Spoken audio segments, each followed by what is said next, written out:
Saudações a todos da Rede Vida. Diálogo com candidatos à presidência do Brasil começa agora no canal da Família. O entrevistado de hoje é o candidato Ciro Gomes. Candidato, muito boa noite. Obrigada por aceitar o nosso convite.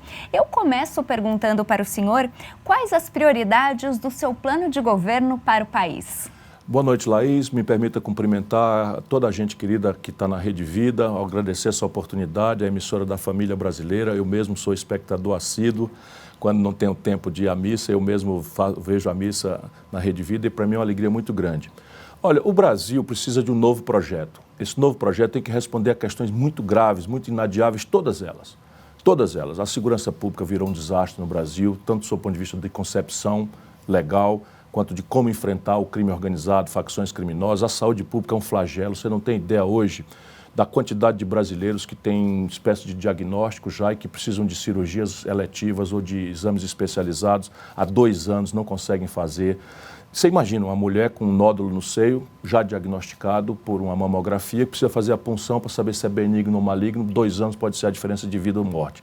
Então eu que tenho a responsabilidade de entender o Brasil como um todo, compreendo que nós precisamos atacar essas coisas todas com a ênfase necessária, que só um grande projeto que eu tento apresentar responde. Mas eu não posso disfarçar que a minha grande prioridade é transformar a educação pública brasileira numa das 10 melhores do mundo em 15 anos. As pessoas duvidam disso, mas eu venho do Ceará.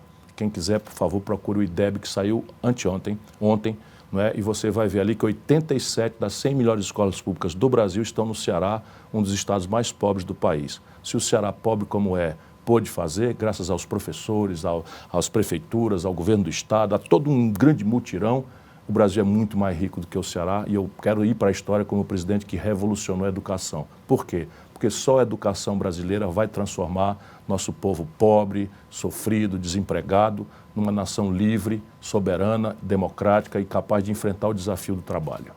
Candidato, eu aproveito então para perguntar para o senhor como ficará a educação infantil e o ensino fundamental. Nós precisamos entender que as neurociências estão ensinando há muito tempo que do 0 aos 3 anos é a hora que a criança monta a arquitetura do cérebro dela. Se ela não for bem alimentada, se ela não tiver os afetos devidos, o entorno para ela, para a socialização básica, pode se comprometer o futuro dessa criança.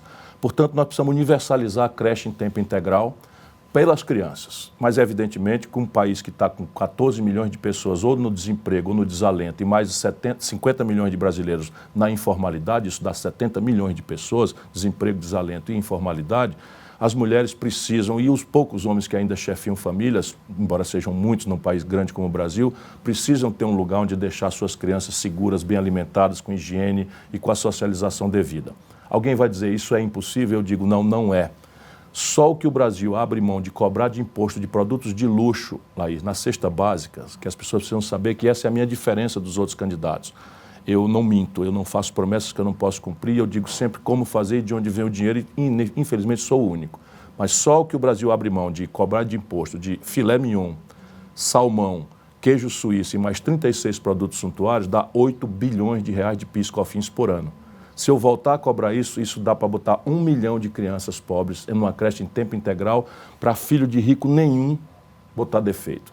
E nós precisamos botar 3 milhões. Portanto, são 3 anos de cobrança dos impostos dos produtos de luxo, que só os ricos têm o benefício, são capazes de botar todas as 3 milhões de crianças mais pobres do Brasil numa creche em tempo integral. Para o ensino médio e para o ensino superior, o senhor tem alguma proposta? Nós precisamos mudar o padrão pedagógico. Deixa eu explicar o que é isso. O Brasil herdou do século XIX uma escola que o bom aluno é aquele que decora, que retém informações e reproduz essas informações sob estresse. E o bom professor é aquele que vai para a lousa e reproduz sem precisar olhar para o livro boas informações. Isso em tempos de Google, de mundo digital, de óculos de realidade virtual, é puro lixo. Quem ainda está salvando a pátria são os nossos professores. Nós precisamos fazer que a pedagogia seja transformada profundamente para que o aluno seja preparado para esse mundo digital e para a economia do conhecimento. Isso só será obtido por um retreinamento massivo de todo o magistério brasileiro. E os municípios e estados que contratam o ensino médio, o ensino básico, etc., o ensino, não tem dinheiro mais para isso, salvo poucas exceções. Portanto, é preciso adaptar o Fundeb, que é o Fundo de Desenvolvimento da Educação Básica, para todos os elementos, inclusive especialmente do ensino médio, para que a gente possa, retreinando o magistério, pagar devidamente pelo bom desempenho que as escolas serão avaliadas individualmente. Isso é possível? É perfeitamente possível se nós alterarmos o padrão de financiamento do Estado brasileiro. Aí eu vou dizer aqui um número. O Brasil, nos últimos 12 meses, entregou na mão dos bancos 500 bilhões de reais de juro. É claro que nós não vamos poder deixar de pagar o juro, mas é só para dizer que com menos de 200 bilhões de reais a gente atinge essa meta que eu estou propondo por ano. Portanto, com menos da metade do que o Brasil já gasta com juro para beneficiar uma das sociedades mais perversas sob o ponto de vista da desigualdade na distribuição de renda, entre nós, Laís, 5 pessoas acumulam a renda dos 100 milhões de brasileiros mais pobres depois de 20 anos de conversa fiada de Lula, de PT, de Fernando Henrique. Por quê? Porque eles falam em favor do pobre, mas na prática mantiveram esse sistema absolutamente cruel que concentra a renda e destrói a vida do povo. E destrói aqui não é uma expressão não. Hoje 66 milhões e 600 mil brasileiros estão humilhados com o nome sujo no SPC. Saíram do crediário, da ilusão do consumo, que muito fortemente o PT estimulou, para a humilhação do nome sujo no SPC. 6 milhões de empresas estão no Serasa, na sala de quebrar. E eu quero ser o presidente que vai mudar isso. Candidato, qual a posição do senhor sobre a defesa da vida humana, especificamente sobre o aborto? O senhor é contra ou a favor? Ninguém pode ser a favor do aborto. O aborto é uma tragédia, nós temos que pacificar isso. É muito estúpida, sabe, a opinião arrogante de certos setores de uma esquerda mal lida do mundo e do Brasil, e estão muito concentradamente no PT, né, que não compreendem isso sob o ponto de vista da religiosidade, sob o ponto de vista da moralidade e sob o ponto de vista da devastação afetiva que um aborto causa numa mulher e numa família. Portanto, o que nós precisamos entender é que isso, sendo uma tragédia, é qual é o papel do Estado em relação a essa tragédia. E aqui, a legislação brasileira, depois de muita maturidade, depois de muita incompreensão, nós chegamos num ponto em que, pelos tribunais ou pela lei, nós temos peculiaridades que afastam a tragédia sem dizer que deixou de ser uma tragédia. Porque imagina uma mulher que tem a aventura de gerar um filho, ou por tragédia moral, porque não consegue se explicar para os pais, ou por tragédia econômica, porque não tem nem para si para comer, ser levada a fazer um aborto em condições absolutamente insalubres. Eu tenho notícias, eu fui governador, fui prefeito, eu sou uma pessoa que tem uma formação católica muito forte, eu venho de ser, sabe, uma pessoa da juventude franciscana, eu fui criado, eu morei no convento, no mosteiro, eu tive o privilégio de fazer uma refeição junto com o Frei Damião, encontrei com o Frei Damião, meu confessor era Dom Aloysio Lochaide, um santo em vida, percebe? Então eu tenho a compreensão muito próxima, muito sensível disso. Então a legislação como está, parece ser o ponto razoável para essa tragédia, portanto eu sou contra qualquer mudança nisso. Candidato, como superar a fome e a miséria num país de tantas desigualdades? Lembrando que o Brasil tem comida. Isso é o que nós precisamos dizer. A Europa não tem comida suficiente, precisa importar de fora. A China não tem comida suficiente para os padrões de nutrição que deseja e tem que comprar de fora. A África, com todo o sofrimento que tem, não tem comida suficiente. O Brasil é o país que mais produz comida no mundo, ou o segundo maior exportador de comida do mundo. Como é que a gente banha a fome? Evidentemente que é distribuindo a comida que nós temos para que ela não falte no lado de todo mundo. A engrenagem capitalista transformou essa distribuição em negócio, por um lado, e em omissão criminosa do outro. Como é que a gente faz isso? É um governo que tenha compromisso em erradicar a pobreza. A minha proposta está escrita, e eu peço que as pessoas aprofundem, porque eu volto a dizer, digo de onde vem o dinheiro. É garantir que no meu governo nós vamos banir a linha de pobreza de todos os lares brasileiros. O que é a linha de pobreza? R$ 471 por pessoa, por domicílio, por mês. Então suponha que uma senhora ou um senhor ganhe R$ 1.200 por mês, trabalhando ou com salário mínimo, ou com carteira assinada, não interessa, ou de BPC ou de aposentadoria rural. Mas ele tem 3 filhos, então é 1.200 dividido por 4. Isso dá R$ 400 por cabeça. Então falta R$ 171 para atingir a linha de pobreza por cabeça. Eu boto 172, que é para ficar acima da linha de pobreza, e essa família vai receber uma complementação de maneira que ninguém mais fique abaixo da linha de pobreza no Brasil. Nossa, demagogia, mentira, não. Vamos lá, como é que eu vou financiar isso? Ele custa 380 bilhões de reais por ano. Já disse que o Brasil passou para os bancos 500 bilhões de reais. Portanto, o problema não é dinheiro, o problema é aonde é que nós estamos botando o dinheiro.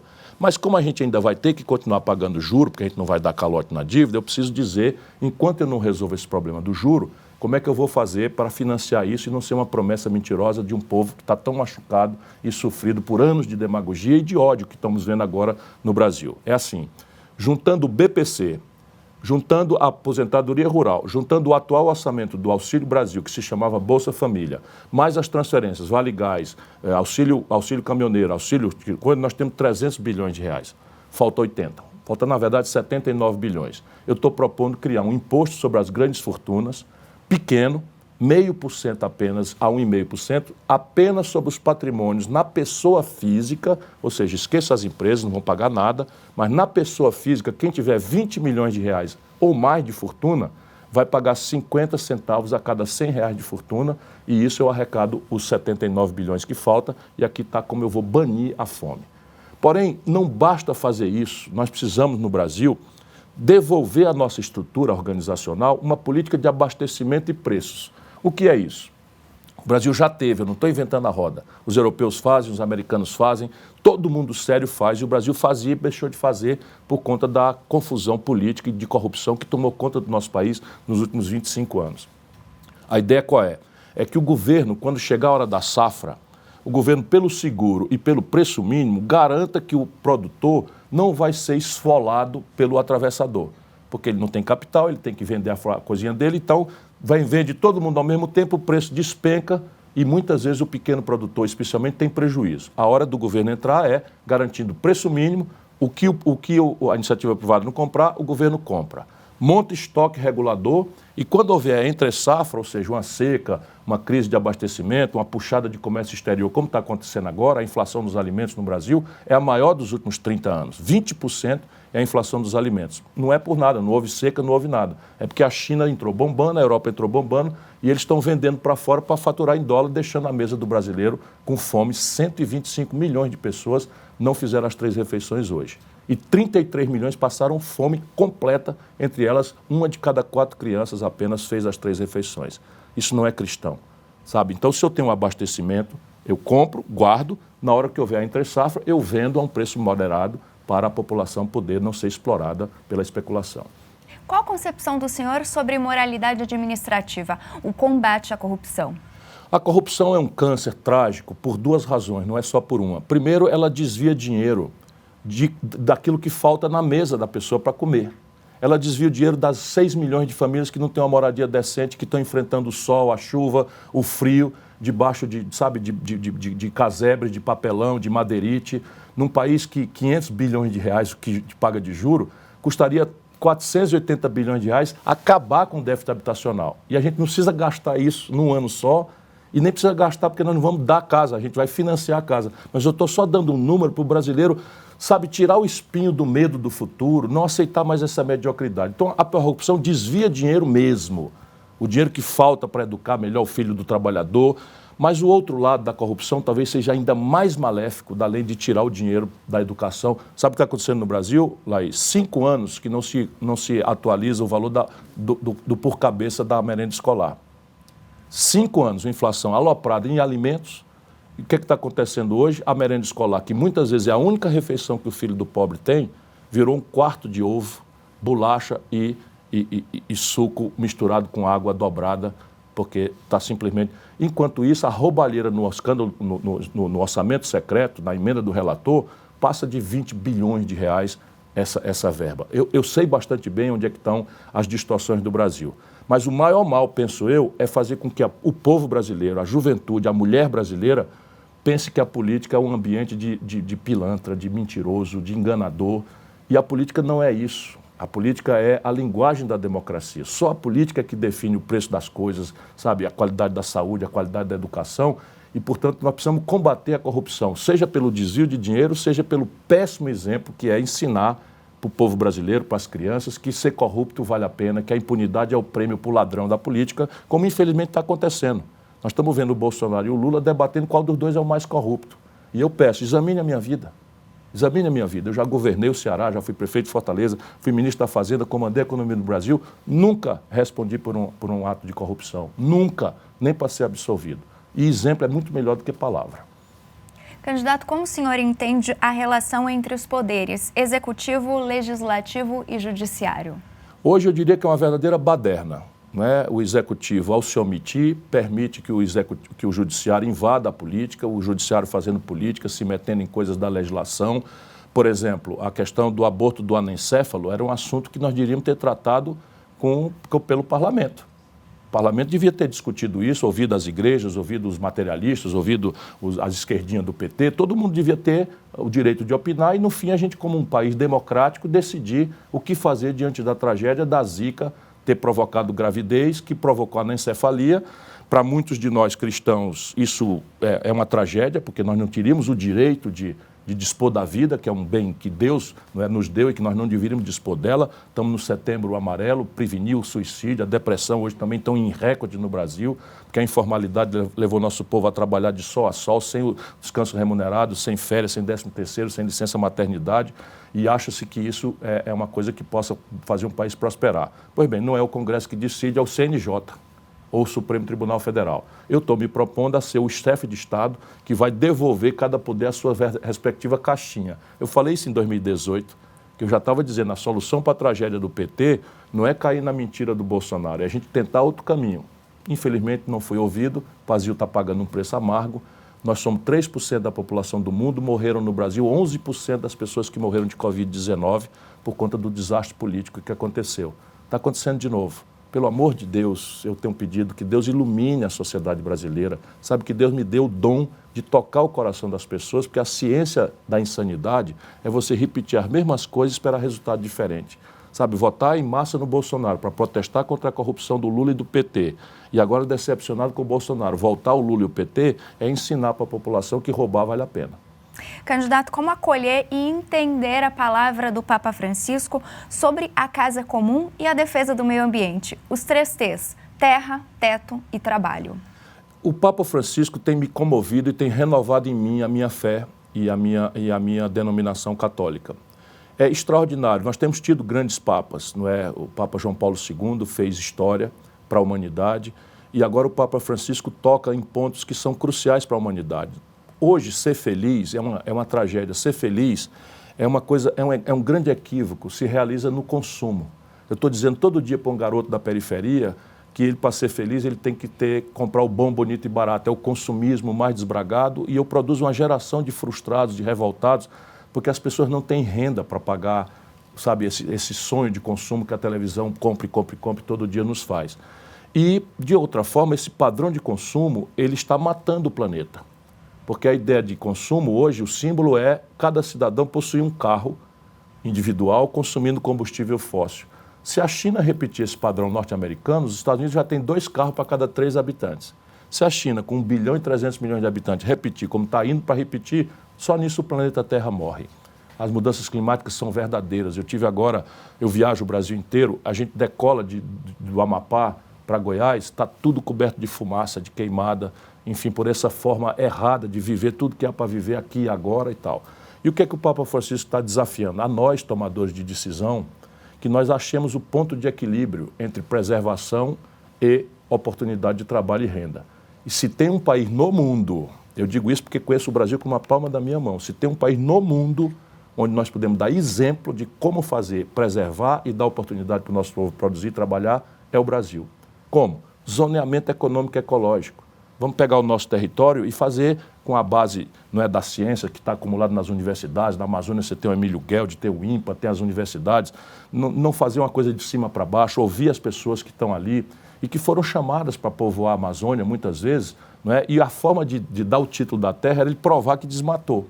15 aninhos atrás, você chamava um gaúcho, um cearense, um paraibano para ir para a Amazônia, pela pobreza, pela fome, etc., procurando oportunidade, ele só ganhava o título da terra lá e se mostrasse para o Inca que desmatou. E, de repente, depois de 15 anos, ele virou um criminoso. Ele não entende isso, ele não sabe o que fazer, porque a única coisa que ele aprendeu a fazer foi derrubar a floresta, aproveitar as essências, botar o gado e depois ir embora para frente. Ora, nós precisamos zonear dizer aqui pode, aqui não pode, e ensinar o nosso povo, dar crédito, capacitação gerencial, treinamento, associativismo, marketing no estrangeiro, para que a floresta em pé produza muito mais riqueza do que ela desflorestada. Isso é um exemplo que está no meu projeto nacional de desenvolvimento, que eu quero fazer para o Pantanal, para a Caatinga, sabe, a Mata Atlântica até está se recuperando um pouco, mas para todos os biomas. E a lição do Papa introduz no coração de todo cristão, de todo católico, pelo menos, a necessidade de que a gente tome as decisões de progresso pensando no futuro das novas gerações. Gostaria que o senhor falasse um pouco sobre a questão fiscal do país. A sociedade fala que paga muito imposto e o governo acha que arrecada pouco. Quais são as propostas do senhor para isso? A sabedoria popular do interior, onde eu fui criado e educado, Sobral, no interior do Ceará, diz que casa onde falta pão, todos brigam e ninguém tem razão. Mal comparando, não tem nenhum direito o governo brasileiro de dizer que arrecada pouco. Porém, nós estamos hoje com uma situação fiscal absolutamente devastadora. Porque nós chegamos finalmente ao pior dos mundos. Nós estamos esfolando a sociedade que produz e que trabalha, os pobres e a classe média, e o governo não tem dinheiro para nada daquilo que nós conversamos aqui. Sabe o que é a segurança pública? Todo mundo está com o espinho do medo. As facções criminosas estão dando as cartas, terrorismo na periferia do Brasil inteiro, e nem mudamos a lei e nem mudamos o orçamento. Sabe quanto é que o Brasil gasta com segurança pública? 33 centavos de cada 100 reais. Ou seja, nós não gastamos nenhum real, nem 1% do orçamento. Nós gastamos 33 centavos de R$1 por cada 100 reais de arrecadação. É evidente que o povo está pedindo que a gente mude e venha para proteger a família brasileira assustada contra a impunidade que impera no crime, né? Quando você olha para a educação brasileira é uma das piores do mundo, quando a gente pega os padrões de avaliação do PISA, que é o padrão internacional, é uma das piores do mundo. De 73 países avaliados, o Brasil está ali nos 60, 62, 63, em matemática, em ciência, em leitura. Quando você olha para a saúde, eu te falei aqui, 2 milhões de mulheres acharam um nódulo no seio e estão atrás de fazer a cirurgia para fazer a punção, para saber se fazer a biópsia. Mas isso é devastador, a quantidade de milhões de brasileiros, sabe, maltratados na rede de saúde, e nós também estamos gastando 1/8 do que a Inglaterra gasta por cabeça. Como assim? Uma carga tributária impagável de 33% do PIB e todas as queixas do povo. Sabe por quê? Porque essa montanha de dinheiro está indo não para o que interessa para o povo, está indo por donos da bola. A política brasileira foi comprada, o sistema brasileiro foi comprado. Bolsonaro e Lula são pessoas diferentes, qualquer imbecil sabe disso. Mas quando você olha por trás do pano, é igualzinho. Bolsonaro, nos últimos 12 meses, passou para os bancos 500 bilhões de reais de juro. Isso foi mais do que, quase o dobro do que o Brasil gastou com saúde, educação, segurança, ponte, portos, aeroportos, investimento, enfim, tudo. 300 bilhões nós gastamos com tudo, 500 bilhões com juro. Agora, o Lula, a mesma coisa. O Lula passou para os bancos 4 trilhões de reais no tempo que mandou no Brasil e passou para os pobres 330 bilhões de reais. Como nunca ninguém fez nada pelos pobres, esse pouco pareceu muito. Mas muito mesmo eles passaram foi para os bancos. Trata-se então aqui de organizar isso. E eu sou o único candidato que está propondo uma reforma tributária para diminuir os impostos do consumo do povão, da classe média, do pequeno e médio empreendedor, concretamente, e aumentar os impostos dos super ricos que não pagam nada no Brasil. Só para você ter uma ideia, no mundo, o imposto sobre heranças é 40%, sobre as grandes heranças. Não esqueça quem tem um apartamento, um carro, isso não interessa. Estou falando das grandes heranças, bilhões de reais, é 40%, no Brasil é 4%. No mundo, aqui em São Paulo, onde nós estamos gravando essa entrevista, o IPTU de um mês, que o povo paga da favela, da classe média, um mês de IPTU é o equivalente ao Imposto Territorial Rural, que é o IPTU das fazendas, por ano, numa fazenda de agronegócio mais lucrativo do mundo. Então, trata-se disso, de aqui, senhor, que você quer servir, como a nossa Santa Bíblia fala. E eu não sirvo a dois senhores, meu senhor é o povo brasileiro, para ter dinheiro para fazer mudança na saúde, na educação e racionalizar o sistema tributário, eu preciso anunciar de onde vai vir o dinheiro. E eu vou cobrar mais impostos dos super ricos. Ainda falando em saúde, a tabela do SUS está defasada. O senhor pretende fazer alguma mudança em relação a isso? Em 2003, quando o Lula assumiu, ele congelou a tabela de procedimentos do SUS, só para todo mundo saber o que é. O que é isso? O Brasil não tem leito suficiente, não tem médicos suficientes públicos do SUS para atender todo mundo. Então você tem uma rede de entidades filantrópicas, Santas Casas, etc., que fazem esse trabalho. E aí desde 2003 que está congelado. Então você hoje praticamente não tem como fazer, estão fechando leitos no Brasil sem o Estado fazer vamos dizer, a expansão dos leitos necessários para cobrir. Portanto, nós dependemos da rede conveniada para ter uma atenção minimamente razoável na atenção secundária, não é, nas cirurgias menos complexas, etc., porque as mais complexas o Estado acaba fazendo mesmo. Para isso eu preciso atualizar essa tabela do SUS. Porém, prometer que vai fazer isso, mantendo o teto de gastos como está hoje, é mentira.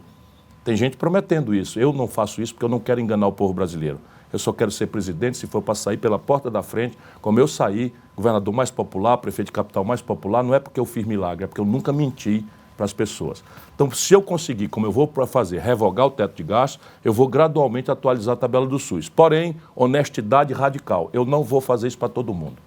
Eu vou auditar entidade filantrópica por entidade filantrópica, aquelas que são excelentes. Visitei o Hospital de Barretos agora, conheço a Santa Casa de Fortaleza. E são hospitais que têm que ter imediatamente solução, porque são extraordinários. Porém, a Santa Casa de Sobral virou uma espécie de corrupção sistematizada. E são santas casas iguais uma com a outra. Eu preciso corrigir uma coisa e não tratar os iguais, não é? Tratar os desiguais com igualdade. Senão eu vou estimular a corrupção e não estimular o que faz sérias coisas. Candidato, nosso tempo está se encerrando. Gostaria que o senhor fizesse suas considerações finais. Eu quero agradecer a você, Laís, agradecer ao povo brasileiro essa oportunidade, agradecer à Rede Vida, não só por essa oportunidade de falar com o nosso povo e fazer um pedido a você, um pedido de coração. Eleição não deve ser resolvida com fígado de ódio, nem com paixões despolitizadas. Eleição tem que ser resolvida com o nosso cérebro. Vamos orar, vamos pedir a Deus que nos ilumine, vamos dar uma olhada em todos os candidatos, de onde que eles vêm, o que é que eles andaram fazendo no passado. Não pode votar em corrupto, sabe, e depois exigir que o filho seja honesto. Não pode votar em quem já teve a oportunidade e agora está fazendo promessa que não realizou quando não estava. Não pode dar novo poder a quem prometeu fazer uma coisa e faz exatamente o oposto. É só por isso, não é para falar mal de ninguém. Eu sou candidato pela 4ª vez. Em nada baixou a minha paixão, o meu amor, o meu carinho pelo Brasil. Mas, francamente, me dê uma oportunidade. É o que eu peço a vocês, você vai ver, o Brasil vai virar um país invejado pelo mundo, porque nós temos tudo, terra, água, minério, petróleo. O que está fracassando no Brasil é a política. Vamos mudar a política. Muito obrigada pela sua participação. Diálogo com candidatos à presidência do Brasil é um esforço da Rede Vida de contribuir para a democracia, a política do bem comum, o exercício da cidadania plena, um compromisso com a boa notícia. Rede Vida, liberdade para construir um mundo melhor.